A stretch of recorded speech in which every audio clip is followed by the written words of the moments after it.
a former F-16 pilot here.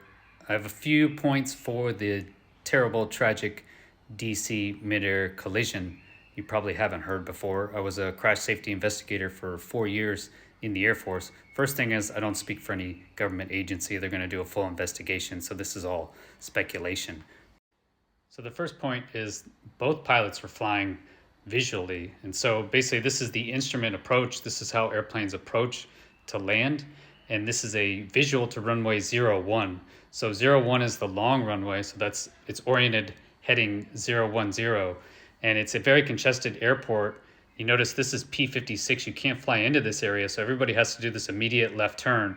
There's not a lot of tarmac at the airfield.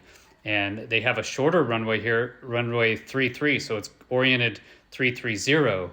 And the shorter airplanes, so the smaller airplanes, the RJs, the CRJs, which this was one of them, can actually circle to land because they can land on this shorter runway. My buddy Juice actually flew in. He's a pilot, previous F-16 pilot as well, now commercial airline pilot. He landed just an hour before, and they landed on 01.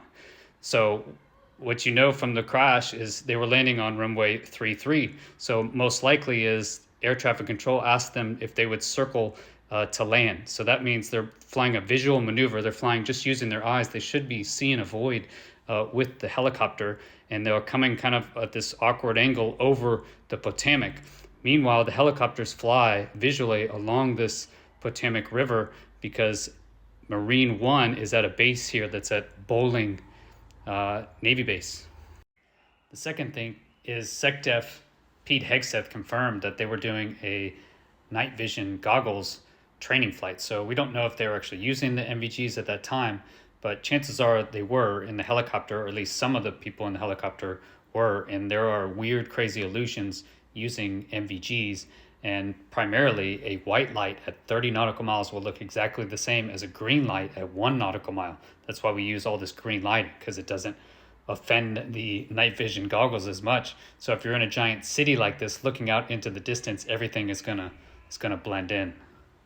Okay, and then the final point is, if you're on a collision path with something, basically it's not gonna move on your windscreen, right? It's gonna just come straight towards your eye. You're not going to have any forward or aft movement on your window. If you imagine a car that's merging onto the highway, the one you're going to impact with is the one that's not changing position forward or back. So if you imagine a light out there surrounded by cityscape lights not moving, now it's just going to continue on that collision path. You have to notice this light not moving at all. And so that is probably the reason that the airliner didn't see the helicopter. If they're on it, just happen to be on this direct collision path, the light is not going to be moving, because they should have been clearing visually as well.